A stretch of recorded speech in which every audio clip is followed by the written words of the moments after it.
This morning's retail sales and producer price report confirms what we basically knew already, which is that consumer spending is slowing, but inflation is sticky. And so it took the market a little time to figure out what the implications of all this is. And that's what I'm going to share with you. First off, yes, consumer spending growth is slowing. And we also saw weekly ADP numbers, which measures private sector payrolls, drop for another week. And this was a pretty hefty drop. But we did have an improvement in the Philly Fed index along with producer prices. Now, higher prices in the context of weaker spending is actually not good news because, yes, headline numbers for PPI increased and showed that producer prices are growing at a faster pace. But the real question is, are businesses able to pass this on to consumers? Because if consumer spending is slowing, and this of course is data from September, which is a bit dated, then their ability to transfer those prices will be limited and the requirements for discounting will be higher. And that's really something that some of the major retailers have said to us, which is that Americans are looking for more discounts right now, which could affect their overall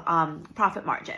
Now, in terms of Federal Reserve, what does this mean? We know that this means that the U.S. economy is still moving in a direction where growth is deteriorating, not improving. I think no one will argue with me on that. For the Federal Reserve, unfortunately, the deterioration is not enough to really push them one way or the other because it is September data. They need to see how holiday spending, which is going to be reported by the credit cards and things like that more timely, plays out. And so they're going to be in wait and see mode. The market will be wait and see mode. We don't have to wait long because we'll know how Black Friday and Cyber Monday sales do by next week. And so that's why the market's in wait and see mode. But dollar yen intervention risk is still very high. So the dollar itself is slipping after the market had a chance to digest the data against the yen, and also even against the euro, driving gold prices higher. Overall, beware. That's the greatest risk for the market right now. I'm Lien with BKTraders. Have a great trading day.